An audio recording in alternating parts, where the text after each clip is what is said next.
Loại phế vật này lúc còn sống thì chẳng có chút tác dụng nào, chỉ bằng sau khi bỏ mạng lấy tim ra cho người cần. Tô đại tiểu thư, tuy rằng bệnh nhân đã bỏ mạng, nhưng xin cô đừng hút thuốc ở đây. Anh nói rồi đấy, cô ta bỏ mạng rồi. Tôi hút điếu thuốc xem như là cho em gái tôi thắp nén hương, không được sao? Ai dám nói vợ tôi bỏ mạng? Hóa ra là cậu, thằng ở rể vô dụng. Chẳng phải đã đem cậu trục xuất khỏi Tô gia rồi sao? Sao còn dám quay lại? Tô Tình, tôi thật không ngờ cô lại muốn móc tim xẻ gan em gái ruột của mình. Cậu đúng là một người chồng tốt đấy. Lúc này mới biết bảo vệ vợ mình. Nếu không phải do anh quá vô dụng thì cô ấy cũng đâu đến nỗi đến ngày hôm nay. Tránh ra, người bỏ mạng không thể sống lại. Xin anh hãy nén bi thương. Không có y đức, anh không xứng làm bác sĩ. Tim người sống mà anh cũng dám khoét. Anh đang phạm pháp đấy, hiểu không? Đùa sao?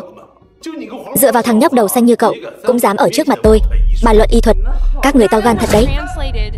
Dám bất kính với phán quan đại nhân. Đủ rồi, im lặng hết cho tôi, đừng cản trở tôi châm cứu.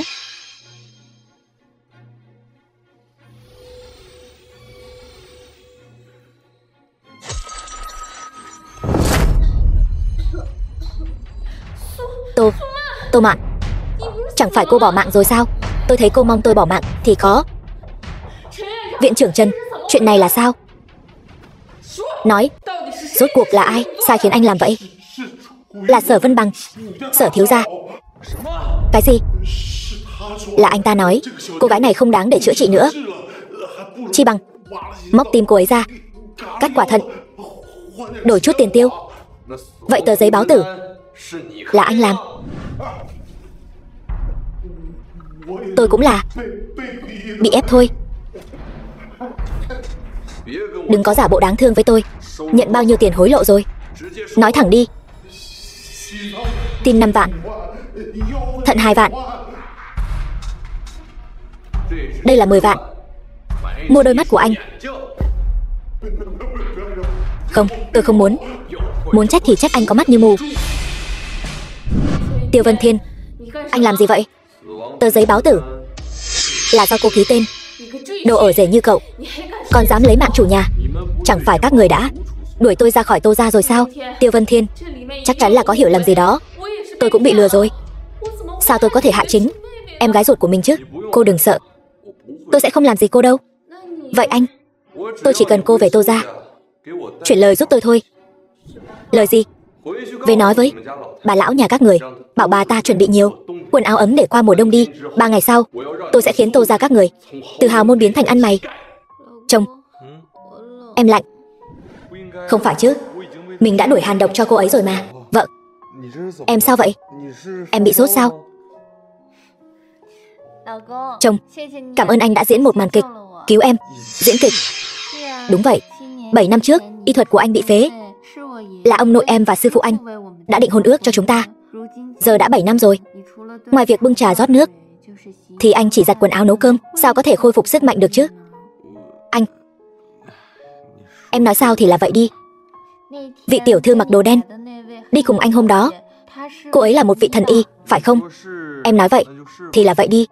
Chắc là anh cũng không cho cô ấy được bao nhiêu tiền đâu. Để em về, phải cảm ơn người ta cho đàng hoàng mới được. Hay là anh mời cô ấy đến nhà đi, em xuống bếp mời ân nhân cứu mạng của em một bữa cơm nhé. Như vậy không hay lắm đâu. Sao lại không hay? Lẽ nào giữa hai người còn có bí mật gì giấu em sao? Sau lưng em làm chuyện mờ ám. Vợ, xin em nhìn rõ, anh trong sạch mà. Vậy thì làm theo lời em đi, mời người ta một bữa thật ngon, cũng coi như là chút lòng thành của em. Đại nhân, tôi e rằng điều này là không thể. Mặc Vũ nhỏ bé, sao dám cùng phán quan đại nhân dùng bữa tối? Bảo đi thì cứ đi, sao mà lắm quy tắc thế? Mặc ra tôi cả đời trung thành với phán quan, còn chưa từng có ai được cùng phán quan dùng bữa tối. Mặc Vũ thật là có phúc 3 đời, là có phúc 10 đời ấy chứ. Cô cũng không cần khách sáo vậy đâu. Tôi không câu nệ mấy cái quy tắc cứng nhắc đó đâu.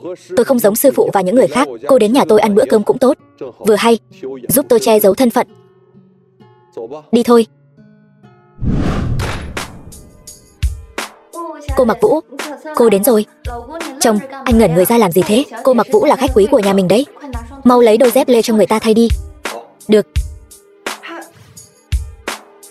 Không ngờ tới, phán quan đại nhân lấy mạng người một cách quyết đoán, ở nhà lại dịu dàng như vậy. Cô Mặc Vũ, mau vào nhà đi, nếm thử tay nghề của tôi nhé. Vâng, đợi một chút, tiên sinh Tiêu đi trước đi. Cô để ý đến anh ấy làm gì? Cô mới là ân nhân cứu mạng của tôi. Nào cô ngồi đi. Mau ngồi xuống. Cô Mặc Vũ, hôm đó tôi từ cõi âm trở về, thật sự là nhờ có cô cả. Thật ra tôi cũng không làm gì nhiều, đều là nhờ có tiên sinh Tiêu cả. Cô Mặc Vũ khách sáo quá rồi. Vân Thiên nhà chúng tôi ấy mà, tôi còn lạ gì. Ngoài thật thà ra thì chẳng biết làm gì cả. Cô Mặc Vũ, nghĩ xem, y thuật của cô cao minh như vậy, chắc chắn là học từ cao nhân rồi nhỉ? Tôi đây quả thật chỉ là học một chút thôi, đều là học từ phán quan sinh tử đại nhân cả. Phán quan sinh tử? Đúng vậy, phán quan sinh tử, bậc thầy của y học và chất độc, có thể tùy ý nắm giữ sinh tử của người khác. Ở Giang Thành chúng ta lại có nhân vật lớn như vậy cơ đấy. Đúng vậy, nhưng mà gì? Nhưng mà phán quan đại nhân thường ngày hành sự khá là kín đáo, không bao giờ khoe khoang với người ngoài, nên cô không biết, cũng là điều dễ hiểu thôi. Vậy nếu có cơ hội, tôi có thể gặp mặt tiên sinh phán quan một lần được không? Cũng coi như là có phúc 3 đời rồi. Đương nhiên là được, sau này nhất định sẽ có cơ hội gặp mặt thôi. Vậy thì tốt quá. Chồng, anh đừng chỉ mải cắm đầu ăn một mình thế chứ, chúng ta cùng nhau kính cô Mặc Vũ một ly đi. Được thôi. Nào, không được đâu. Tôi sao dám để tiên sinh Tiêu rót rượu cho tôi chứ? Có gì mà không dám chứ? Chồng tôi không để ý mấy chuyện này đâu. Đúng không chồng? Đúng vậy, ở nhà chúng tôi, vợ tôi là nhất. Cô ấy nói gì là như vậy. Đến đây. Thật sự là làm phiền hai vị rồi. Cô Mặc Vũ đừng khách sáo mà. Thật ra chồng tôi trước đây cũng từng học y. Bình thường anh ấy chắc chắn rất ngưỡng mộ cô nhỉ? Vâng, anh ấy quả thật rất ngưỡng mộ tôi. Thật ra anh ấy vốn có cơ hội có thể trở thành một bác sĩ rất giỏi, nhưng sư phụ của anh ấy bị người ta ám hại. Anh ấy vì bảo toàn tính mạng chỉ đành tự phế bỏ y thuật. Đến ở rể Tô gia chúng tôi, đến nay đã hoang phế 7 năm rồi. Chắc hẳn bây giờ anh ấy đối với y thuật cũng là hoàn toàn không biết gì rồi. Vậy chị có từng nghĩ anh Tiêu đang âm thầm khôi phục không? Nếu như không phải vì tôi rất tin vào điều đó. Nhưng anh ấy vì chăm sóc tôi và tiểu bối, anh ấy đã rất lâu không luyện tập y thuật rồi. Cũng là làm khó anh ấy rồi. Anh Tiêu thật là người đàn ông tốt, có thể cùng với người đàn ông dịu dàng như vậy chăm sóc gia đình, kết hôn. Cô Tô thật là có phúc khí. Phúc khí gì chứ? Người hiền bị người khinh. Anh ấy đó chính là quá lương thiện, quá nhu nhược. Chồng, có đôi khi em thật sự hy vọng anh ở bên ngoài có thể cứng rắn một chút. Chúng ta ở Tô gia khắp nơi bị người ta chèn ép. Một người phụ nữ như em còn phải khắp nơi thay anh thu dọn tàn cuộc. Có đôi khi em nghĩ chi bằng em bỏ mạng cho xong. Tô tiểu thư, cô uống nhiều rồi. Vân Thiên, đến khi nào anh mới có thể để em ở Tô gia ngẩng đầu làm người đây? Vâng, những năm này để em đi theo anh chịu oan ức rồi. 3 ngày sau anh sẽ để em làm tổng giám đốc tập đoàn dược phẩm Thiên Thành. Vâng, em làm gì vậy? Tô tiểu thư, đắc tội rồi, cô mau tỉnh táo lại đi. To gan. Mặc Vũ, cô đang làm gì vậy? Phán quan đại nhân, năm đó ngài tự phế bỏ nghề y của mình, sức mạnh vẫn còn trong thời gian khôi phục, tuyệt đối không thể gần nữ sắc. Vớ vẩn, cần cô nhiều lời. Cơ thể của tôi không biết sao, nhưng mà đây là cô ấy bị người ta cho uống thuốc độc mãn tính trong một thời gian dài, bây giờ bị rượu kích thích, thúc đẩy độc tính mới biến thành như vậy. Chẳng lẽ sao có thể như vậy? Hổ dữ không ăn thịt con mà. Gia chủ Tô gia cùng với Sở Vân Bằng cùng nhau dùng thuốc hãm hại con gái ruột của mình. Lũ khốn kiếp này, tôi sớm muộn gì cũng khiến chúng nó máu trả máu. Tôi đây sẽ diệt Tô gia.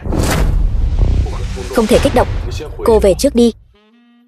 Chồng, anh đã rất lâu không? Mấy năm nay, để khôi phục công lực, mình vẫn luôn nhẫn nhịn. Thật sự là làm khó mình rồi. Chồng, được. Vợ, lần này anh sẽ hy sinh thân mình giải độc cho em. Thế nào? Chuyện của Tô Mạn xử lý thế nào rồi? Mẹ, Tô Mạn kia bỏ mạng rồi sống lại rồi. Cái gì? Sao có thể? Tô Mạn não đã dừng hoạt động rồi mà, sao có thể sống lại được? Dù cho sống lại cũng là người thực vật thôi chứ. Bây giờ cô ta không những không phải người thực vật mà còn sống nhân răng nữa. Vậy bây giờ cô ta đâu? Đều bị Tiêu Vân Thiên mang đi rồi. Tiêu Vân Thiên, tên phế vật ở rể kia, Cậu ta có thể cứu em gái con sao? Con cũng không biết cậu ta dùng thủ đoạn gì. Vốn dĩ bác sĩ Trần kia đã muốn phẫu thuật cho Tô Mạn rồi. Kết quả cậu ta mang theo một người phụ nữ đến bệnh viện, vài ba nhát liền cứu sống Tô Mạn. Thật là ma quỷ. Hơn nữa cái gì? Hơn nữa, tên phế vật kia còn bảo con nhắn với Tô ra một câu, nói trong vòng 3 ngày để Tô ra từ hào môn biến thành ăn mày. 3 ngày sau chẳng phải là ngày thọ của ta sao? Cậu ta muốn ta từ hào môn biến thành ăn mày. Khẩu khí của cậu ta lớn thật. Sở thiếu gia, cậu phải giúp chúng tôi đó. Cái tên ở rể này thật là đáng kinh ngạc đấy, lại dám nói chuyện với ta như vậy. Mẹ, bây giờ con thật sự có chút nghi ngờ, phía sau tên phế vật kia có phải thật sự có cao nhân chỉ điểm cậu ta không? Ở cả Giang Thành này, tất cả những nhân vật có máu mặt đều phải nể mặt Sở ra chúng tôi 3 phần. Cậu ta chỉ là một tên ở rể tầm thường, có tư cách gì mà dám khoác lác như vậy? Đúng đó, có Sở thiếu gia giúp đỡ, còn sợ một tên phế vật ở rể sao? Mẹ, con thấy lần này thật sự có chút kỳ lạ đó. Hay là tiệc thọ của người? Chúng ta làm đơn giản thôi, chọn ngày khác rồi làm lại. Con bé ngốc này, bình thường mẹ thương con nhất đó. Một tên ở rể tầm thường mà đã dọa cho con vỡ mật rồi. Thật là làm mất mặt Tô ra chúng ta. Ta đây phải xem thử Tiêu Vân Thiên này có thể làm gì được ta. Hơn nữa, cho dù chúng ta đuổi cậu ta ra khỏi Tô ra, dù sao Tô Mạn cũng là con gái của ta. Có Tô Mạn ở đây, cậu ta dám bất kính với ta sao? Bác Tô Anh Minh, ngày mai bảo Tô Mạn cút về đây gặp ta. Ta đây phải hỏi nó xem cái tên phế rể này rốt cuộc cậu ta muốn cái gì.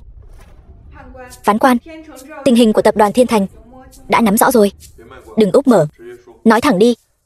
Vâng, ngài muốn phu nhân làm chủ tịch tập đoàn, chỉ cần đại hội cổ đông đồng ý là được.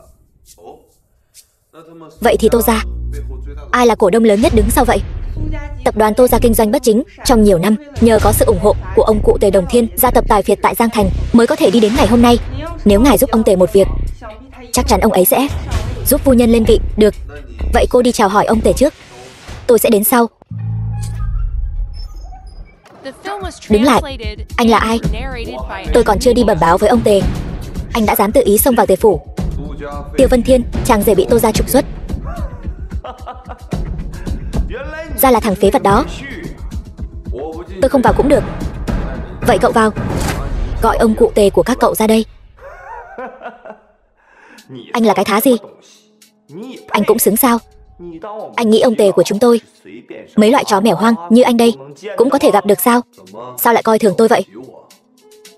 Ông Tề của chúng tôi không gặp người dỗi việc, đúng là hoàng đế không vội, thái giám vội. Các cậu đi bẩm báo một tiếng, có bỏ mạng được không?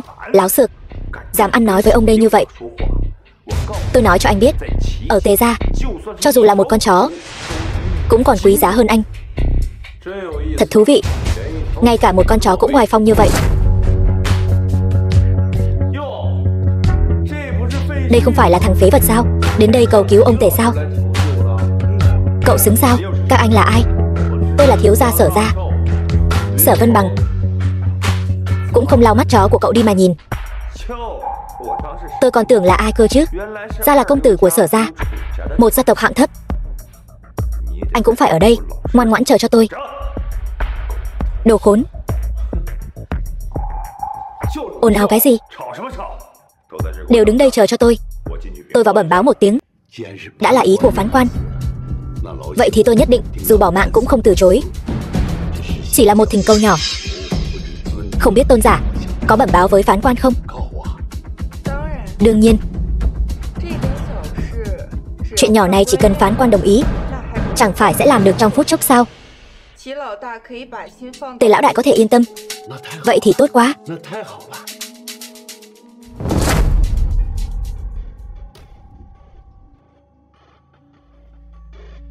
Cái này không cần thiết. Chút tiền này đối với phán quan mà nói vốn dĩ không đáng là gì. Tôn giả hiểu lầm rồi. Đây là chút lòng thành kính dâng ngài. Tề lão, bên ngoài có 2 người cầu kiến. Không thấy tôi đang bàn chính sự với tôn giả sao? Ai đến phá đám tôi vậy? Một người là thiếu gia Sở gia, người còn lại là Tiêu Vân Thiên, kẻ ở rể bị trục xuất khỏi Tô gia, đều đuổi hết ra ngoài cho tôi. Tề lão e rằng không biết, Phán quan trước giờ luôn khiêm tốn. Thân phận thật sự của ngài ấy là...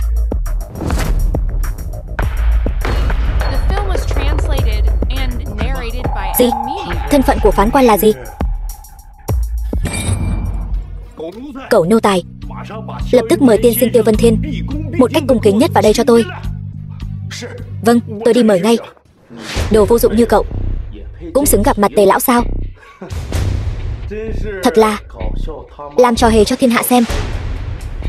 Nực cười đến phát điên lên. Tô Tình, còn 2 ngày nữa cô và người mẹ bạc tình bạc nghĩa kia sẽ phải ăn xin ngoài đường rồi. Bây giờ cô còn tâm trạng cùng với tên khốn đi đến đây này sao? Tiêu Vân Thiên, rốt cuộc anh là người như thế nào? Anh có thể tha cho chúng tôi được không? Biết sợ rồi. Vậy thì về nhà thương lượng với bà lão Tô đi, xem làm thế nào để xin lỗi tôi và Tô Mạn. Đừng đứng đây chờ nữa. Tề lão sẽ không gặp các người đâu. Tô Tình, cô ngốc nghếch vậy. Cậu ta còn có thể là ai? Cậu ta không phải là một tên phế vật hay sao? Cô còn sợ cậu ta? Tề lão có lời mời. Có phải đã quỳ nhầm người rồi không? Tôi ở đây này. Không sai, Tề lão mời chính là tiên sinh Tiêu Vân Thiên. Cái gì?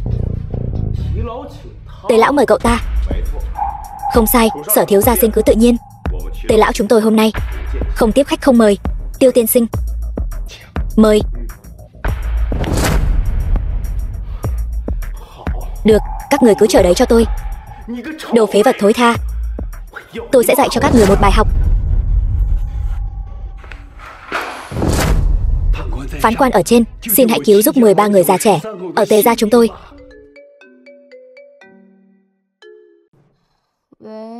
Alo, ai đấy? Nha đầu, cô đang ở đâu đấy?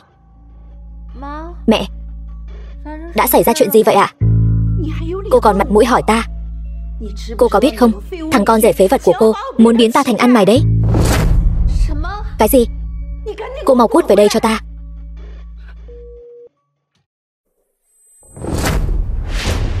Mẹ làm sao vậy? 4 gia tộc lớn ở Giang Thành đã diệt 3. Lần trước may mà có Sở thiếu gia ra tay, chúng ta mới tránh được một kiếp. Bây giờ thằng chồng phế vật của cô lại còn nguyền rủa Tô gia chúng ta phá sản, biến chúng ta thành ăn mày. Thật là quá đáng. Mẹ, tối hôm đó con nghe ân nhân cứu mạng của con, cô Mặc Vũ nói Tô gia lần trước có thể thoát được một kiếp, không phải là Sở gia ra tay. Vậy ở Giang Thành còn ai có thể hô mưa gọi gió như vậy? Con nghe nói là một vị ẩn sĩ giang hồ xưng là phán quan sinh tử. Toàn bộ 3 tỉnh Đông Nam, bất kỳ một vị đại quan hiển quý nào cũng phải kính phán quan 3 phần. Nếu đã như vậy, cô phải giữ mối quan hệ tốt với cô Mặc Vũ. Nói không chừng thông qua cô ta còn có thể kết giao được với phán quan đấy. Chỉ là hiện tại còn có một chuyện nữa, cô phải nói rõ ràng với ta. Mẹ nói đi. Tên chồng phế vật của cô khoác lác, nói đợi đến ngày ta thọ khiến chúng ta từ nhà giàu thành ăn mày. Cậu ta thật là cả gan lớn mật. Mẹ, người bớt giận. Tiêu Vân Thiên, anh ấy chính là một kẻ ngốc nghếch thật thà, ăn nói vụng về. Hơn nữa, anh ấy nào có bản lĩnh đó chứ. Làm ta sắp tức điên lên rồi. Đây là muốn làm giảm tuổi thọ của ta.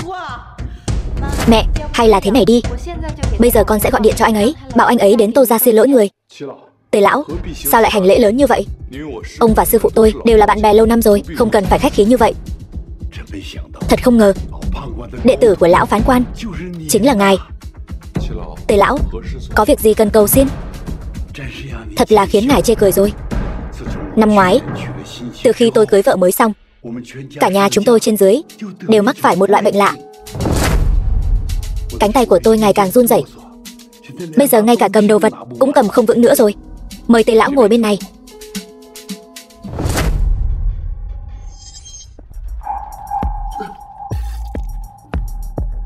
Tề lão, ông cảm thấy thế nào? Tiêu tiên sinh thật không hổ là phán quan sinh tử, thật là khiến Tề mỗ tôi mở mang tầm mắt rồi. Còn có một việc, xin đừng trách tôi nhiều lời. Phán quan cứ nói, đừng ngại. Tề lão, vợ mới cưới năm ngoái của ông e rằng là trâu già gặm cỏ non nhỉ. Nói cách khác, cũng cách nhau 30 tuổi nhỉ. Tiêu tiên sinh thật là thần nhân mà. Là như vậy. Từ khi vợ trẻ của tôi vào cửa, cả nhà già trẻ chúng tôi đều mắc phải loại bệnh lạ này. Vốn dĩ, trưởng tử muốn kế thừa gia nghiệp Tề gia của tôi. Cũng vì loại bệnh này mà qua đời rồi. Tôi đã đi khắp các danh y bốn biển, đều nói không biết, chưa từng thấy. Vốn tưởng rằng đại hạn của tôi sắp đến, không ngờ lại gặp được thần y ngài đây. Vậy cô vợ mới này của ngài họ gì, tên gì, là gia thế như thế nào? Từ tỉnh ngoài lưu lạc đến đây. Tôi thương xót cô ta, giữ lại làm bảo mẫu. Sau này phu nhân của tôi qua đời, tôi mới cưới cô ta. Đáng thương cho cô ta. Tề lão e rằng lúc đó đã để ý đến người ta rồi. Tôi biết Tề lão ngài còn tráng kiện lắm, nhưng trong vòng 3 tháng nhớ kỹ không được cùng phòng với cô ta nữa. Nếu không Hắc Long Chủy một khi tái phát, tôi cũng không cứu được ông. Dạ, tôi nhất định nghe theo ngài. Vậy Tô Mạn muốn làm tổng giám đốc của tập đoàn Thiên Thành, nhất định sẽ làm được. Phán quan, ngài vừa nói cả Tề gia chúng phải là Hắc Long Chủy. Đúng vậy, Hắc Long Chủy là chí âm chí thanh của trời, chỉ có thể được mang theo bởi thân thể Chí Dương. Nếu như tôi đoán không sai, vị phu nhân trẻ đẹp của Tề gia chính là thân thể Chí Dương. Năm xưa thứ hại bỏ mạng sư phụ của ngài lại chính là loại Hắc Long Chủy độc này. Hắc Long Chủy mà Tề gia chúng phải chẳng qua chỉ là Hắc Long Chủy sơ cấp, không làm bị thương được sư phụ tôi. Nhưng vị phu nhân Tề gia này nhất định có mối liên hệ mật thiết với sự ra đi của sư phụ tôi. Thuộc hạ hiểu rõ, sự việc liên quan đến nguyên nhân sự ra đi của lão phán quan Mặc Vũ dù đào 3 thước đất cũng phải đem lai lịch của Tề phu nhân đào ra. Alo, chồng, sao anh lại chọc giận mẹ nữa rồi, còn không mau về xin lỗi đi. Vợ, em đừng giận mà. Đừng giận. Vậy anh bảo em làm sao không giận được? Anh thừa biết Tô gia đang gặp khó khăn, mẹ chỉ là nhất thời nóng vội mới nói ra lời đuổi anh ra khỏi Tô gia, lúc tức giận mà thôi. Vậy mà anh lại muốn Tô gia chúng tôi biến thành ăn mày sao? Anh làm vậy chẳng phải là đổ thêm dầu vào lửa sao? Anh giận không phải vì cái này. Vậy sao anh lại nói ra những lời như vậy? Em có biết không, trong khoảng thời gian em hôn mê này, người Tô gia muốn lấy tim và thận của em để làm mua bán nội tạng. Cái gì? Không thể nào, họ là mẹ ruột và chị ruột của em, sao có thể đối xử với em như vậy chứ? Thật đó, vợ, anh sẽ không lừa em đâu. Thôi được rồi, đừng nói nữa. Anh mau về xin lỗi mẹ đi. Được, vậy mọi người đợi anh về rồi nói. Vậy anh bây giờ lập tức về đây đi. Lập tức. Mặc Vũ, tôi có chút việc gấp, cho tôi mượn chìa khóa xe của cô dùng một lát. Phán quan muốn gì ở Mặc Vũ, ngài lấy đi là được. Được rồi, tôi không cần gì của cô cả. Cô chỉ cần trước khi tôi tra ra chân dung người mưu hại sư phụ, thay tôi giữ bí mật là được. Mặc Vũ hiểu rõ. Vợ, anh về rồi đây. Quỳ xuống. Tôi là đến tìm vợ tôi. Hơn nữa, ngày hôm đó Tô gia các người chẳng phải đã cùng Tiêu Vân Thiên tôi ân đoạn nghĩa tuyệt, đuổi tôi ra khỏi Tô gia rồi sao? Các người có tư cách gì bảo tôi quỳ xuống? Tiêu Vân Thiên, em bảo anh trở về là để anh xin lỗi mẹ. Đây là thái độ gì của anh vậy? Vợ, em nghe anh giải thích. Nguyền rủa chúng tôi phá sản, còn bịa đặt ra câu chuyện đào tim mổ bụng để ly gián quan hệ giữa em và chị em. Anh thật sự khiến em quá thất vọng rồi. Ly gián? Đây là sự thật mà. Em gái, em đừng nghe tên ở rể này nói bậy bạ. Chị thật sự không có. Cô đúng là lành sẹo, nên quên đau rồi sao? Em thật sự nhìn lầm anh rồi. Tiêu Vân Thiên, không ngờ anh lại là loại người này. Được, từng người các người đều coi tôi như tội nhân phải không? Các người cho rằng ngày đó 4 gia tộc lớn bị diệt thảm khốc, chỉ có Tô gia các người sống sót. Là ai đã giúp các người? Còn có thể là ai? Chúng tôi đều nghe nói rồi, là ẩn sĩ cao nhân của Đông Nam Tam tỉnh, phán quan sinh tử, nương tay với Tô gia chúng ta. Nghe giọng điệu của anh kia, cứ như là anh giúp Tô gia chúng tôi vậy. Lúc trước thật không nên tin các người có thể ăn năn hối cải. Thằng ở rể bé nhỏ lại khoác lác rồi. Hôm nay tôi phải dạy dỗ cậu thật tốt. Đủ rồi. Chuyện của Tô gia chúng tôi tự giải quyết. Xin Sở thiếu gia tự trọng. Tiêu Vân Thiên, anh và em là vợ chồng bao năm, còn có cả tiểu bối nữa. Chỉ cần anh thu hồi lời nói đó. Hơn nữa trong tiệc mừng thọ của mẹ, trước mặt tất cả quyền quý Giang Thành, nói một tiếng xin lỗi, em sẽ đi theo anh, rời khỏi Tô gia, sống cuộc đời nghèo khó. Hai chúng ta sẽ không bao giờ bước chân vào Tô gia nữa.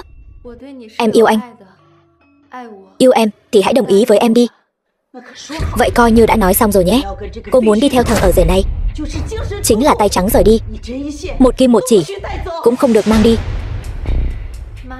Mẹ, con nói được thì làm được. Hay lắm, Tô tiểu thư thật có khí phách. Nếu tôi là thằng ở rể này, thật sự phải quỳ xuống cảm tạ trời xanh, có thể cưới được một người vợ tốt như cô, cam tâm tình nguyện vì cậu ta từ bỏ tài sản của Tô gia. Em gái, muốn cùng thằng ở rể này tay trắng rời đi, em đã nghĩ kỹ chưa? Tay trắng rời đi là không thể nào. Dù sao bây giờ tổng giám đốc của tập đoàn Thiên Thành đã là Tô Mạn rồi. Được rồi Vân Thiên, anh đừng nói bậy nữa. Anh không nói bậy.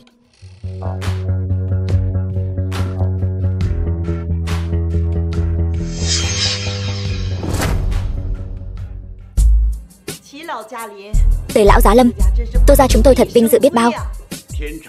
Tập đoàn Thiên Thành kinh doanh bất chính, bà lão như bà làm tổng giám đốc, tôi thấy tư duy của bà quá cũ kỹ rồi, nên đổi người mới thôi. Vậy theo ý của Tề lão thì sao? Một đám người hỗn láo trong Tô gia các người, chỉ có một người có thể đảm nhiệm vị trí tổng giám đốc. Tề lão, sẽ không phải là tôi chứ? Vị trí tổng giám đốc không ai khác ngoài nhị tiểu thư Tô Mạn của Tô gia. Anh không lừa em chứ? Tôi nhớ ra rồi. Hôm đó tôi ghé thăm Tề lão, vừa hay cái đồ sao chổi như cậu cũng ở đó. Đúng, nhất định là cậu ở sau lưng giở cho quỷ. Ghé thăm, ngay cả cửa nhà người ta anh còn chưa bước vào được, còn dám nói là ghé thăm.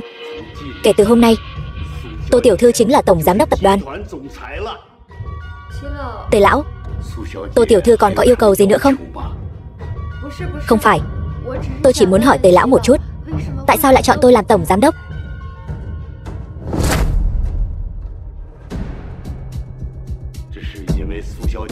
Đó là vì cô Tô có năng lực xuất chúng. Đại hội cổ đông của chúng ta từ lâu đã cho rằng cô là người thích hợp nhất cho vị trí tổng giám đốc tiếp theo. Vâng, em còn do dự gì nữa? Tề lão đã nói rồi, em là người phù hợp nhất để điều hành tập đoàn. Em còn do dự gì nữa? Tại sao em cứ phải nghi ngờ bản thân mình? Vậy còn anh, làm sao mà biết được tin này? Anh sao? Sư phụ anh với Tề lão là bạn cũ, anh lại là chồng em, nên Tề lão báo trước cho anh thôi. Ra là vậy. Đúng vậy, chỉ là vậy thôi. Chồng, sau này em bảo vệ anh. Vợ anh giỏi nhất. Vợ lại đây. Đây là xe của em. Đúng đó. Anh mua chiếc xe xịn sò này từ khi nào vậy? Đây là xe của bạn cũ Tề lão. Bạn gì cơ? Trai hay gái? Cái này thì em nhiều chuyện rồi đấy. Chồng em mà trẻ thêm vài tuổi nữa thì còn khối người mê đấy chứ. Thôi đi, thật không ngờ bạn bè của anh ai nấy đều lợi hại như vậy. Cô Mặc Vũ lần trước, còn có Tề lão lần này nữa. Nhưng hình như đều có gì đó bí mật với anh thì phải. Bọn họ ấy đều là nhân vật lớn cả, anh chỉ là người làm thuê cho họ thôi. Vậy thì anh phải cố gắng làm việc cho họ. Yên tâm đi. Không phải mình đã bảo Mặc Vũ đi điều tra lai lịch của phu nhân Tề lão sao? Sao lâu như vậy rồi mà vẫn chưa có tin tức gì? Trước đây cô ấy không bao giờ thất hẹn. Chồng, anh lẩm bẩm gì vậy? Không có gì. Chỉ là anh có một người bạn, trước đây cô ấy rất giữ chữ tín, nhưng lần này anh cảm thấy cô ấy hình như gặp phải chuyện gì đó rồi. Vậy thì anh mau đi xem bạn anh đi. Vậy em ở nhà ngoan ngoãn đợi anh nhé.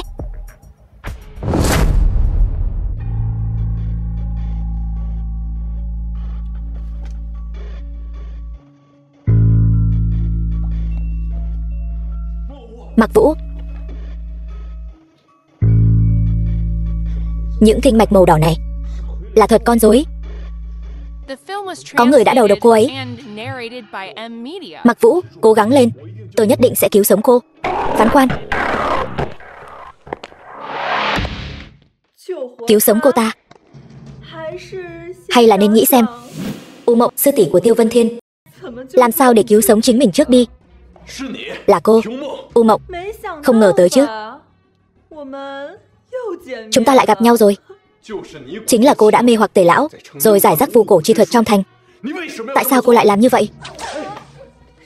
Đồ ngốc, cô làm gì vậy? Phán quan đại nhân, vì ngài mà bỏ mạng. Mặc Vũ đáng giá. Thật là một lòng trung thành bảo vệ chủ nhân. Cô và Tiêu Vân Thiên e rằng không chỉ là tình cảm chủ tớ đơn thuần đâu nhỉ? Cô và tôi cùng chung sư môn, tại sao cô cứ phải ép tôi như vậy? Xét về thâm niên, tôi đây là sư tỷ của cậu đó. Nhưng từ khi cậu lên núi, sư phụ lại chỉ thiên vị một mình cậu. Cậu cướp đi tất cả những gì thuộc về tôi. Cậu còn mặt mũi nào hỏi tôi tại sao? Nực cười. U Mộng, cô gần 50 tuổi, còn khoác lên mình một bộ da thiếu nữ, thật là không biết liêm sỉ. Tôi thấy Tề lão mà biết diện mạo thật sự của cô, chắc ông ta nằm mơ cũng phải giật mình tỉnh giấc. Nhưng mà lão già đó thích cái bộ da này của tôi, thích đến điên cuồng. Cậu nói ông ta có tin không? Tôi sẽ cho cô lộ ra bộ mặt thật của cô. Người đâu? Lên hết cho tôi, lấy mạng hết chúng cho tôi.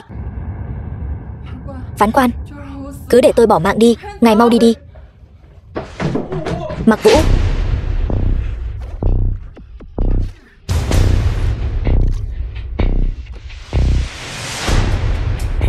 Tiêu Vân Thiên, sao cậu lại? Không ngờ tới đúng không? Sức mạnh của tôi đã hồi phục 8 phần rồi, nhưng là đủ đối phó với cô rồi. Tiểu mỹ nhân, mấy ngày không gặp, nhớ quá đi.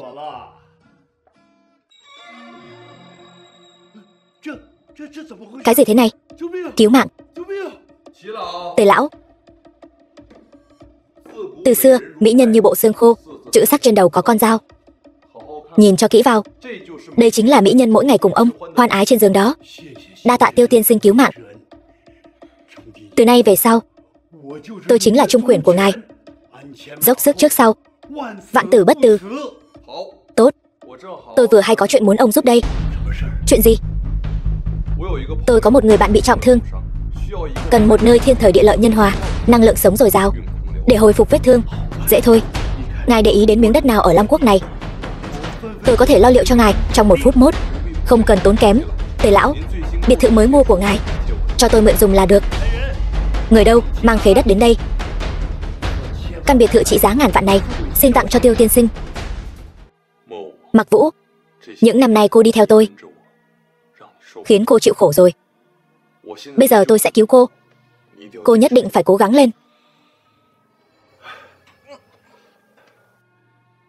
Sao có thể như vậy? Kịch độc cực lạnh bị U Mộng hạ đã được mình giải rồi, sao còn có thể chống lại sự bảo vệ được?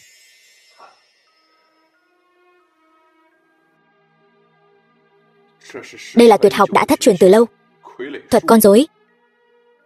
Mặc Vũ, đắc tội rồi. Tôi chỉ có thể dùng dương khí trong cơ thể tôi để cứu cô thôi.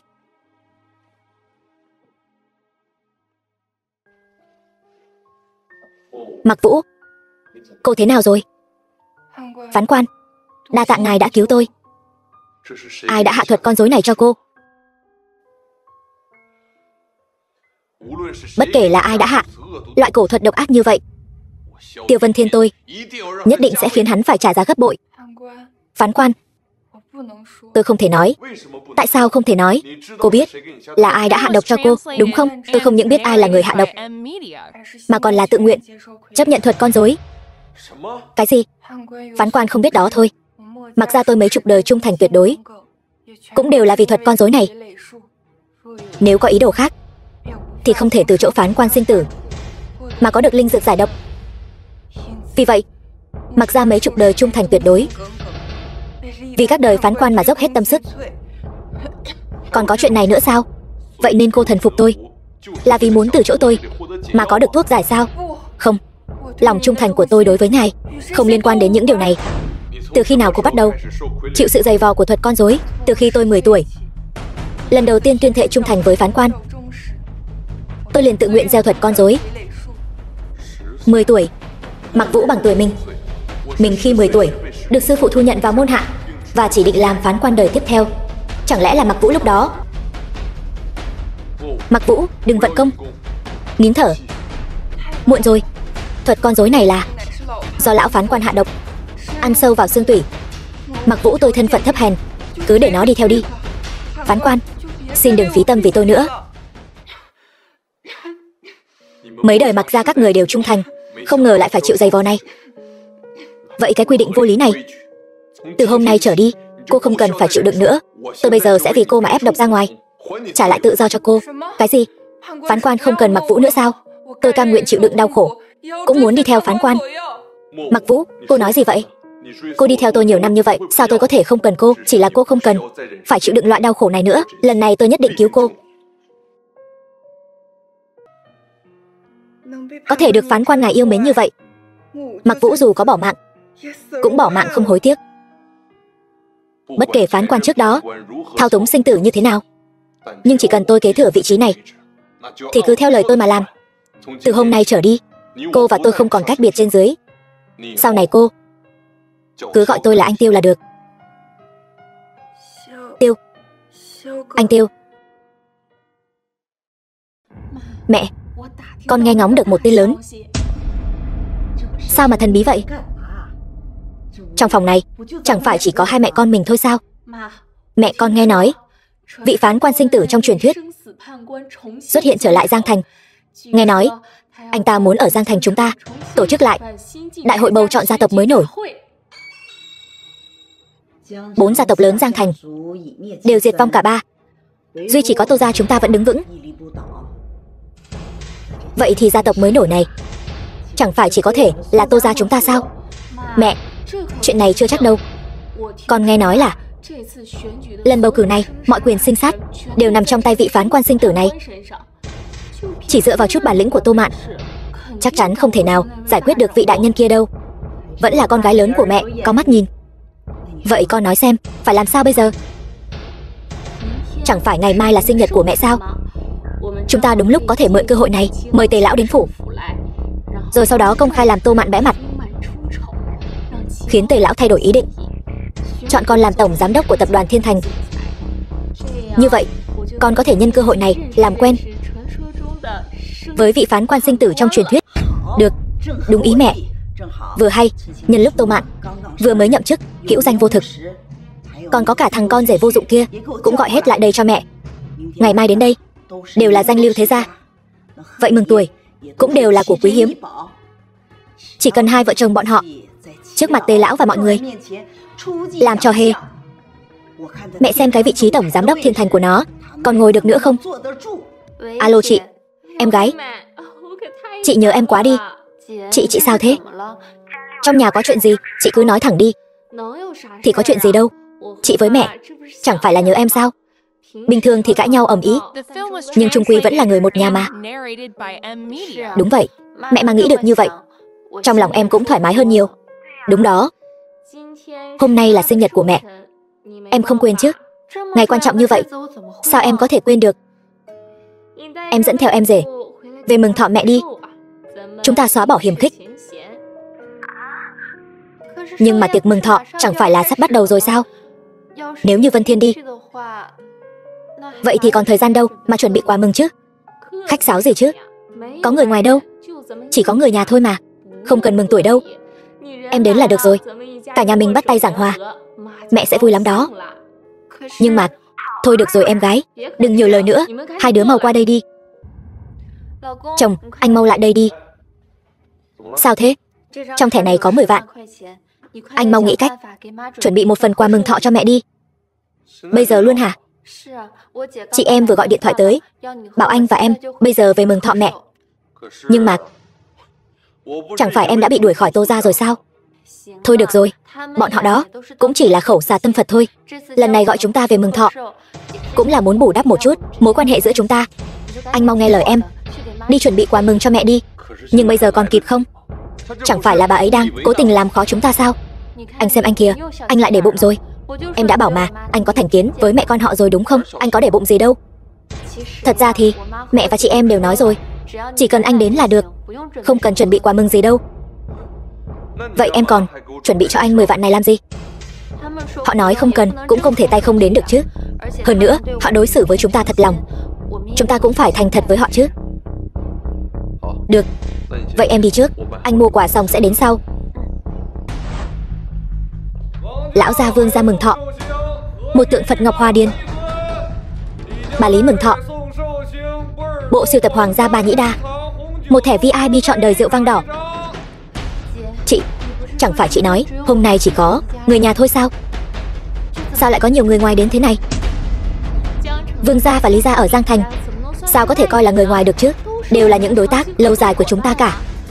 Bây giờ em đã tiếp quản tập đoàn Thiên Thành, vừa hay cho mọi người thấy được sự quyến rũ của em trên cương vị tổng giám đốc mới đấy. Nhưng em có chuẩn bị gì đâu. Mẹ cũng là vì tốt cho em thôi. Hôm nay trước mặt người ngoài, em đừng làm mẹ mất mặt đấy. Mẹ, con gái bất tài, đặc biệt chuẩn bị cho mẹ Vạn Niên Linh Chi Tây Côn Lôn. Cái gì? Vạn Niên Linh Chi Tây Côn Lôn? Đây đúng là báu vật mà cả đời tôi cũng chưa từng thấy đấy. Đại tiểu thư Tô gia thật hiếu thảo. Nghe nói người nào ăn được Vạn Niên Linh Chi này đều có thể sống lâu trăm tuổi, trẻ mãi không già đấy. Tôi nghe nói nấm linh chi Tây Côn Lôn này đã sớm tuyệt tích rồi. Không ngờ cây cuối cùng này lại ở Tô gia các người. Đây là chút quà thể hiện sự hiếu thảo của con gái lớn nhà tôi. Đại tiểu thư Tô gia thật là có lòng. Không biết tiếp theo nhị tiểu thư Tô gia, Tô Mạn sẽ mang đến bảo vật gì đây? Đúng vậy, nghe nói nhị tiểu thư Tô gia của họ vừa mới lên chức tổng giám đốc Thiên Thành, chắc là món quà này còn quý hơn cả linh chi ấy chứ. Mời nhị tiểu thư Tô Mạn trình diện qua mừng. Mẹ, con xin lỗi, con không mang quà mừng. Cô ta không mang quà mừng, thật là không có lương tâm. Thăng quan phát tài liền quên cả mẹ ruột rồi. Điện thoại là Vân Thiên sao? Nhờ anh ấy cứu nguy rồi. Tô tổng, hôm nay công ty bàn bạc hỏng một mối làm ăn lớn, mấy nhà đầu tư lớn chủ chốt đều chuẩn bị rút vốn rồi, giờ cần gấp 300 triệu để ứng phó. Cô mau nghĩ cách đi chứ. Tiểu Mạn, ai gọi điện vậy? Điện thoại của công ty nói là lỗ mất 300 triệu rồi. Được lắm, Tô Mạn, có phải con muốn chọc mẹ tức điên không hả? Hôm nay là sinh nhật của mẹ, con không mang quà mừng đã đành, con còn mang đến cho mẹ cái tin tốt lành như vậy nữa. Con giỏi thật đấy.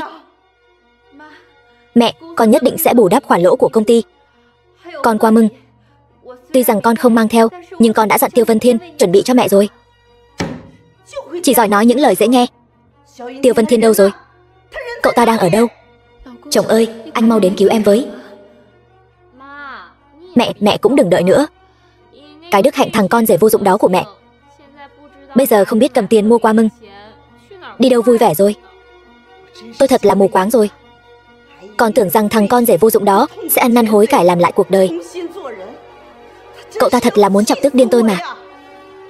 Mẹ, con rể đến mừng thọ muộn, mong mẹ thứ lỗi. Tiêu Vân Thiên nói mấy lời hoa mỹ xuông thì ai mà chẳng nói được. Quà mừng của cậu đâu? Đây chính là thằng con rể vô dụng nổi tiếng của Giang Thành, còn đến tay không nữa chứ. Thật là không biết lễ nghĩa. Nhìn người này là biết ngay một bụng cay đắng. Tô tiểu thư, xin tự trọng. Tề lão, ông còn giả bộ gì nữa chứ? Tôi biết bà vợ mới cưới năm ngoái của ông cũng sắp xỉ tuổi tôi thôi mà. Lúc Tề phu nhân không có ở đây, tôi cũng có thể cùng ông vui vẻ mà.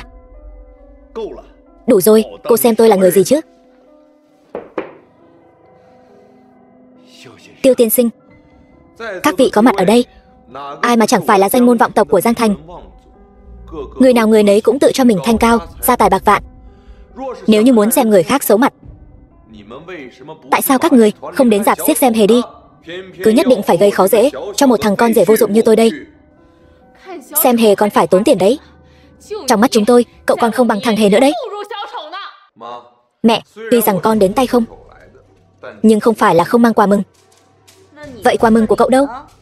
Vẫn còn trên đường. Vợ, tiền trong thẻ này anh một đồng cũng chưa động đến, bây giờ trả lại cho em. Cái gì? Sao anh lại không nghe lời em như vậy? Anh thật là khiến em tin nhầm anh rồi. Nhưng mà vợ này, em yên tâm đi, lát nữa anh sẽ tặng cho mẹ một món quà mà không ai ở đây tặng nổi. Thôi được rồi, đừng có bày vẽ nữa. Người ngồi ở đây, ai mà chẳng phải là bậc hiển quý của Giang Thành. Anh có thể tặng nổi cái gì chứ? Thôi được rồi, đừng có bày vẽ nữa. Đồ con rể vô dụng nhà anh, có bảo bối gì thì mau chóng mang ra đây đi. Đúng vậy, cho mọi người mở mang tầm mắt một chút đi. Còn có bảo vật nào hiếm có hơn cả Vạn Niên Linh Chi nữa chứ? Tiêu Vân Thiên, hôm nay nếu như cậu đến tay không, Vậy thì hôm nay cậu đừng hòng có cơm ăn đấy. Cậu ở đâu thì cút về đó cho tôi. Được. 5 phút sau, tôi sẽ cho tất cả mọi người thấy món quà lớn này. Tiêu tiên sinh, vừa rồi có người ở ngoài cửa nhờ tôi đưa cho anh cái này. Một gói bột vạn niên linh chi Tây Côn Lôn. Tiểu Húc Thái Thượng. Đồ con rể vô dụng kia, khá lắm, gan to bằng trời, lại dám lấy thứ rác rưởi này lừa tôi. Tên con rể vô dụng này đúng là đâm đầu vào họng súng. Đại tiểu thư Tô Tình vừa lấy ra vạn niên linh chi rồi. Cái này màu sắc và hương vị không giống nhau. Còn phải nói, mất mặt đến tận cửa nhà rồi. Đồ vô dụng như cậu, cậu lấy đâu ra thứ rác rưởi này vậy? Cậu còn dám nói là bột vạn niên linh chi của Tây Côn Lôn.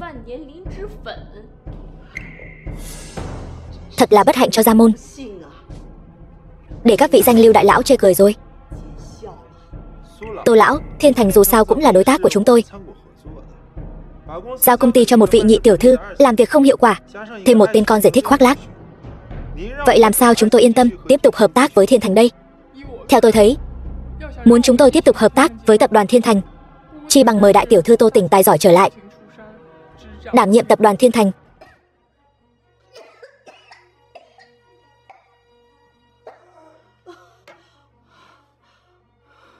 Mẹ làm sao vậy?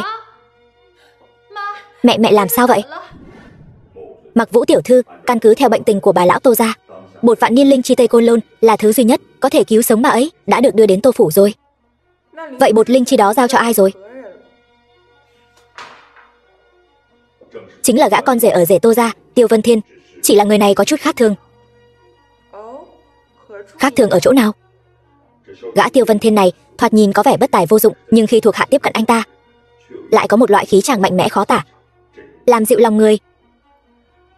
Coi như thằng nhóc nhà ngươi có chút tinh mắt, chỉ là đừng hỏi những chuyện không nên hỏi.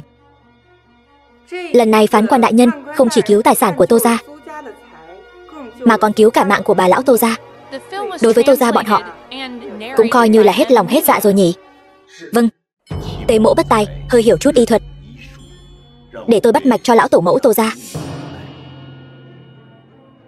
Tốt, vậy thì đa tạ Tề lão ra tay cứu giúp. Không ổn, mạch tượng hỗn loạn, ngũ tạng lục phủ đều đã gần như suy kiệt. E rằng chỉ có một vị thuốc có thể chữa được. Chỉ cần có thể cứu được cái mạng già này của tôi, dù là thuốc gì, Tô gia chúng tôi đều mua. Chuyện này nói ra cũng thật khéo. Vị thuốc này xa tận chân trời, ngay trước mắt. Đó là thuốc gì? Vị thuốc này chính là vạn niên linh chi Tây Côn Lôn này. Còn không mau mau đem linh chi này giã nát xác thuốc. Con còn ngây ra đó làm gì? Mau đi đi chứ. Mẹ, con xin lỗi. Linh chi này mẹ không thể ăn được. Cái gì? Con nói rõ ràng xem nào. Chẳng lẽ đây không phải là vạn niên linh chi của Tây Côn Lôn sao? Chẳng lẽ con muốn mẹ bỏ mạng sao? Mẹ, con nói thật với mẹ nhé. Linh chi này con mua từ chợ dược liệu về. Nó không phải là vạn niên linh chi gì cả. Lại là đồ giả.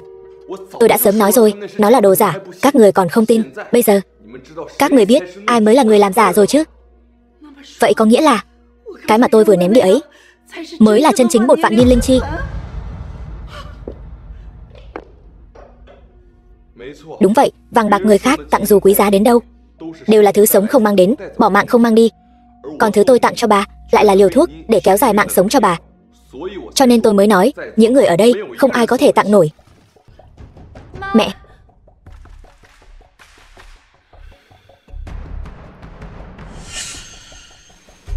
Được lắm, tên phế vật như cậu. Tôi thành tâm thành ý muốn giảng hòa với cậu. Không ngờ cậu lại dám trước mặt những vọng tộc danh lưu làm tôi mất mặt trước mọi người. Này, tôi đây là tặng cho bà liều thuốc cứu mạng. Nếu bà không vứt đi thì cũng sẽ không thành ra như bây giờ. Mẹ, con dìu mẹ về trước nhé. Thật là tự làm bậy không thể sống mà. Tiên sinh Tiêu mang đến bột linh chi chính hiệu. Nếu không thì bà lão Tô gia đã phải bỏ mạng rồi. Đúng vậy, vẫn là Tiêu tiên sinh thần thông quảng đại. Cũng không có gì, thật ra tôi cũng không hiểu rõ lắm. Đây đều là do vợ tôi Tô Mạn kiến thức rộng rãi. Là cô ấy bảo tôi tìm đến loại bột vạn niên linh chi này. Số bột linh chi còn lại, chúng ta có thể đầu tư không cần trả phí, nghiên cứu và phát triển dược phẩm của tập đoàn Thiên Thành để nó cứu giúp được nhiều người hơn. Tiêu tiên sinh thật là Bồ Tát sống tái thế mà. Vậy thì các vị ở đây còn ý kiến gì về việc Tô Mạn tiểu thư đảm nhiệm chức vụ tổng giám đốc tập đoàn Thiên Thành nữa không? Tốt. Đã như vậy, mọi người vừa rồi cũng đã thấy tình hình rồi đấy. Đại tiểu thư Tô Gia An nói trơn tru, đến cả mẹ ruột của mình cũng lừa gạt. Chỉ có nhị tiểu thư Tô Gia và Tiêu tiên sinh mới là tương lai của tập đoàn Thiên Thành. Mọi người phải hết lòng giúp đỡ tiểu thư Tô Mạn. Bẩm báo phán quan, đại hội bầu cử những gia tộc mới được ngài sắp xếp đã xác định địa điểm rồi. 10 ngày sau sẽ được tổ chức tại khách sạn Đế Hào, xa hoa nhất toàn bộ 3 tỉnh Đông Nam, nhà hàng xoay trên không trung. Đứng lên đi. Đứng lên. Chẳng phải tôi đã nói với cô rồi sao? Sau này cứ gọi tôi là anh Tiêu là được rồi. Còn nữa, đừng có động một chút là quỳ. Nhìn mà đầu gối tôi cũng thấy đau. Vâng, anh Tiêu. Nhà hàng xoay trên không trung cũng không tệ nhỉ. Cô đã bàn xong hết rồi sao? Tôi muốn dẫn vợ đi ăn bữa tối dưới ánh nến. Anh Tiêu, thật ngưỡng mộ vợ anh. Có một người chồng yêu thương cô ấy như vậy. Nhà hàng xoay này bình thường không mở cửa cho người ngoài, chỉ khi tiếp đãi nguyên thủ các nước hoặc nhân vật quan trọng quốc tế thì mới mở cửa theo giờ. Sao? Tôi đến mà bọn họ không tiếp đãi sao? Không phải. Tôi biết anh không thích bị người khác làm phiền, cho nên tôi đã sớm nói trước với ông chủ rồi. 10 ngày gần đây, tất cả các hoạt động tiếp đón khách nước ngoài đều dừng lại. Tôi đã trả cho bọn họ gấp 10 lần giá để mua cho anh một chút thanh tịnh. Được rồi, tôi biết rồi. Đúng rồi, thiệp mời đại hội bầu cử gia tộc mới đã phát đi chưa? Đã phát hết rồi. Mỗi một người nhận được thiệp mời đều vô cùng cảm kích anh, chỉ chờ đại hội bầu cử được chiêm ngưỡng phong thái của anh thôi. Bọn người này đúng là biết nịnh hót thật.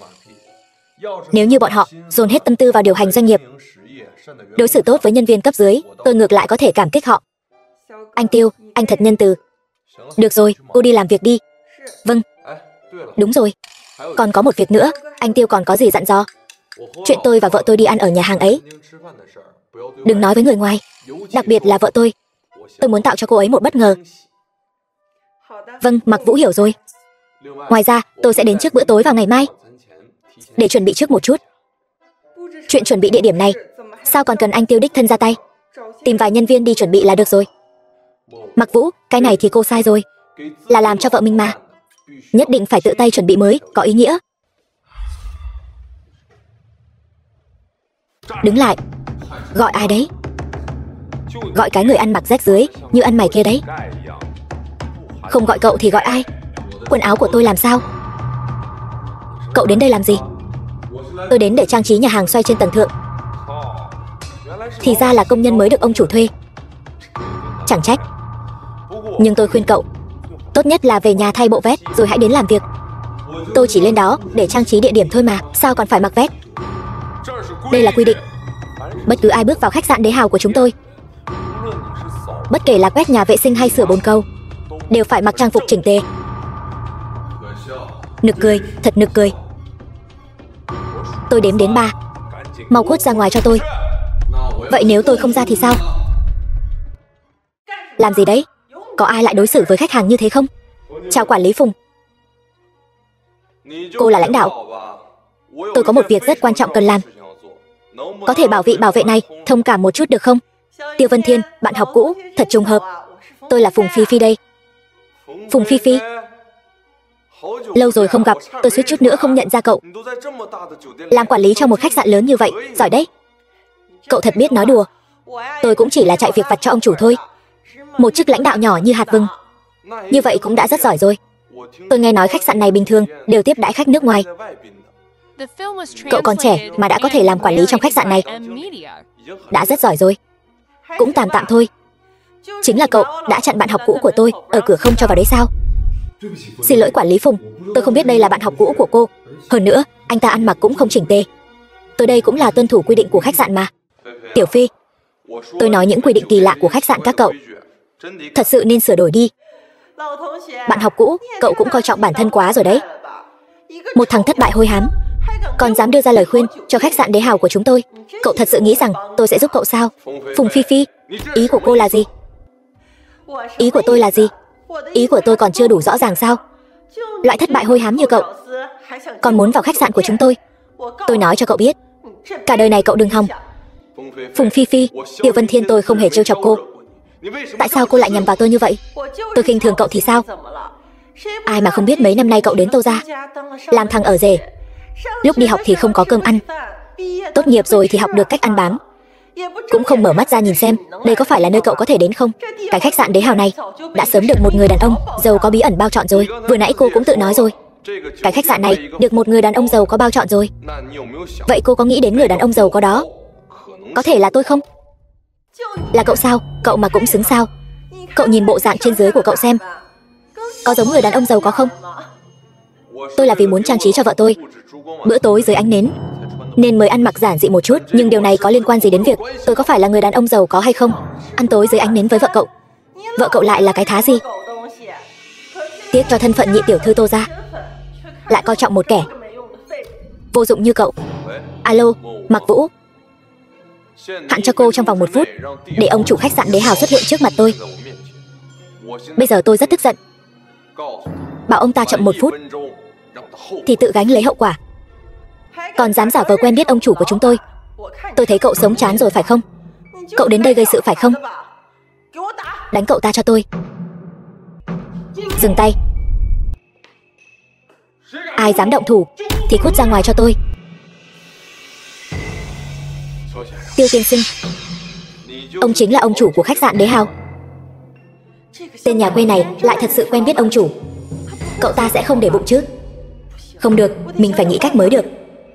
Tiêu tiên sinh, hoan nghênh ngài đến khách sạn Đế Hào thị sát. Mời ngài đến văn phòng của tôi nói chuyện. Tiêu tiên sinh có thể đích thân đến đây, thật sự là vinh hạnh cho khách sạn Đế Hào của chúng tôi, cũng là vinh hạnh cho bạn học cũ là tôi đây. Mời vào. Tiểu Phi, cô là bạn học của Tiêu tiên sinh sao? Đúng vậy, Tiêu tiên sinh là bạn thân khác giới của tôi trước đây, quan hệ của chúng tôi đặc biệt tốt. Vậy thì tốt quá rồi. Sau này cô sẽ là trưởng phòng nhân sự của khách sạn chúng ta. Sau này Tiêu tiên sinh đến thì cô sẽ chuyên phụ trách tiếp đón. Nếu Tiêu tiên sinh không hài lòng, tôi sẽ hỏi tội cô. Vân Thiên, chúng ta vào trong nói chuyện đi. Tôi đã đặt sẵn phòng tổng thống rồi. Bên ngoài gió lớn, cậu đi tắm trước đi. Lát nữa tôi sẽ tự mình hầu hạ cậu. Bây giờ tôi đã rất không hài lòng rồi. Nếu Tiêu tiên sinh không hài lòng, vậy thì cứ để Tiểu Phi lên thẳng phó tổng đi. Phó tổng, cô ta xứng sao? Tôi đến khách sạn của các người tiêu tiền mà cô ta lại vô duyên vô cớ sỉ nhục tôi, thậm chí còn mấy lần muốn kêu bảo vệ động tay đánh tôi. Ông còn muốn thăng chức phó tổng cho cô ta. Ý gì đây? Cố ý nhằm vào tôi đúng không? Không phải, tôi không có. Ngay cả Tiêu tiên sinh mà cô cũng dám đắc tội. Cô ăn gan hùm mật gấu rồi sao? Không muốn sống nữa có phải không? Đều là hiểu lầm. Tiêu tiên sinh, tôi sai rồi. Tiêu tiên sinh, đắc tội phải người cô không thể đắc tội thì phải trả giá tương xứng. Thu dọn đồ đạc, cút đi. Thông báo cho tất cả các khách sạn ở Giang Thành, sau này khách sạn nào dám dùng cô ta thì là đối đầu với Đế Hào của tôi. Tiêu Vân Thiên, tôi sai rồi. Bạn học cũ, tôi sai rồi. Xin lỗi Tiêu Vân Thiên. Bây giờ biết sai thì làm được gì? Theo tính khí của ông đây hồi trẻ đã sớm xử đẹp cô rồi. Chỉ cần Tiêu tiên sinh lên tiếng, bây giờ tôi cũng có thể lấy mạng của cô. Vân Thiên, xin cậu nể mặt tình bạn học, đừng chấp nhặt với tôi có được không? Chấp nhặt với cô? Tôi là người nhỏ mọn vậy sao? Thật sao? Cậu không trách tôi. Phùng Phi Phi, tình bạn học sao? Cô sỉ nhục tôi thì thôi đi, tại sao còn lôi cả vợ tôi vào? Dù có gặp họa cũng không liên lụy người nhà. Hơn nữa tôi cũng không đắc tội gì cô. Vân Thiên, tôi nhất thời hồ đồ, đều tại cái miệng này. Cậu tha thứ cho tôi đi. Người không đụng tôi không đụng người. Nhưng nếu người đụng tôi nhất định không tha. Tự mình gây ra quả đắng, tự mình uống đi. Vân Thiên, cậu tha cho tôi đi. Đàn bà có phải đều chỉ có chiêu này sao? Đồ đê tiện còn dám quấn lấy Tiêu tiên sinh. Tôi cho người xé nát cái miệng điêu ngoa của cô. Đánh mạnh vào cho tôi. Đừng đánh.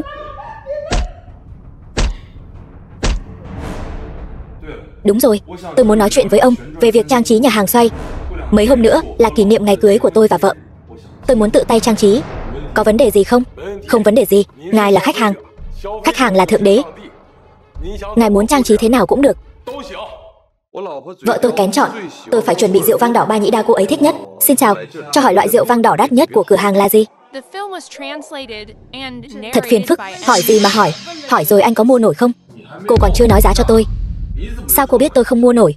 Nhìn cái vẻ nghèo kiết xác của anh kia, nói ra anh cũng không mua nổi đâu. 1.700 vạn đấy. Cũng không đắt lắm mà. Cho xem năm sản xuất. Anh cố ý gây sự phải không? Anh nói xem là sẽ được xem sao? Loại người như anh, toàn là tiếng Pháp anh biết đọc không? Anh đúng là trò cười, út nhanh đi. Tôi thật sự thấy lạ. Mấy người làm ăn kiểu gì, lại đuổi khách ra ngoài thế? Có vấn đề về não. Không mua nổi thì đừng đến làm ồn. Không rảnh lãng phí thời gian với loại quỷ nghèo này. Chỉ có 1.700 vạn thôi mà. Nếu rượu này chất lượng tốt, năm sản xuất tốt, xứng đáng với cái giá này, tôi đương nhiên sẽ mua. Quỷ nghèo tôi gặp nhiều rồi. Loại quỷ nghèo thú vị như anh, tôi thật sự là lần đầu tiên thấy. Rượu vang đỏ Hoàng gia giáo đường 1.700 vạn. Bán cả nhà anh đi cũng không mua nổi đâu. Không phải nói chứ, cô còn nhỏ tuổi. Sao một câu ra hồn cô cũng không biết nói vậy? Hôm nay tôi đây nhất định không lấy ra đấy. Đừng tưởng tôi không biết anh đang nghĩ gì. Anh chẳng phải muốn xin một tấm ảnh để đăng lên mạng. Ra vẻ ta đây, ra vẻ người có tiền. Tôi có cần phải ra vẻ không? Một lát cô sẽ biết thôi. Alo, Mạc Vũ.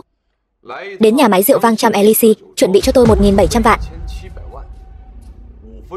5 phút sau tôi phải thấy đấy. Vừa nói trúng tim đen, đã tự ái rồi. 5 phút sau, tôi muốn xem anh có thể lấy ra bao nhiêu tiền. Tốt nhất là có thể dọa tôi mất hồn đi. Yêu cầu thật là kỳ lạ. Lát nữa thấy tiền mặt, cô đừng có mà mất hồn thật đấy. Nghèo thì không trách anh, nhưng vừa nghèo vừa thích ra vẻ thì là anh sai rồi. Cũng không tè một bãi rồi, soi xem mình ăn mặc như dân lao động, còn giả bộ mình hiểu biết về rượu vang nữa chứ. Chào người đẹp, cô cần loại rượu nào? Tôi xin giới thiệu cho cô. Anh Tiêu, tôi đến rồi. Số tiền anh cần, tôi cũng mang đến rồi đây. Sao? Sao có thể như vậy chứ? Có gì mà không thể chứ? Chẳng phải cô thấy rồi sao? Mạc Vũ, gọi quản lý của cái tiệm này ra đây. Ông chủ Hàn, tôi là Mạc Vũ. Chẳng phải ông nói muốn đem cả cái nhà máy rượu vang này tặng cho phán quan đại nhân sao? Sao đại nhân bây giờ đã đến nhà máy rượu vang của các người rồi mà ông lại không ra đón tiếp? Không biết phán quan đại nhân giá đáo, tội không thể tha thứ. Tôi đây sẽ ra đón tiếp ngài ngay. 1 phút sau sẽ đến ngay.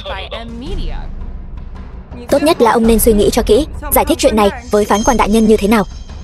Nếu không, tôi sẽ khiến cho Trăm Elysee của các người từ nay về sau đóng cửa dẹp tiệm. Còn bảo người ta đánh phế chân chó của ông. Mạc tiểu thư, xin cô bớt giận, tôi đến ngay đây.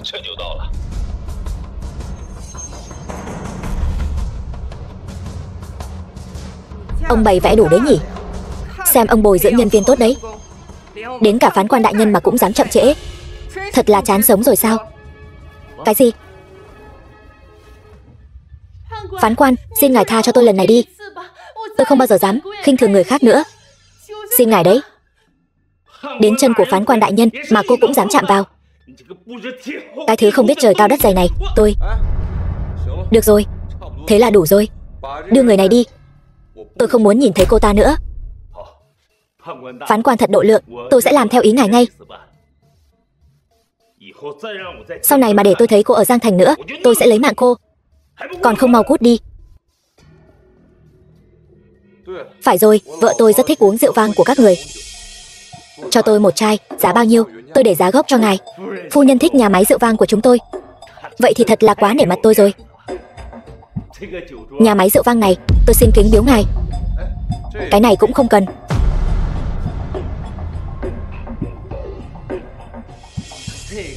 Vậy cái này, ngài nhất định phải nhận lấy. Đây là cái gì vậy? Đây là thẻ đen tối thượng của nhà máy rượu vang chúng tôi.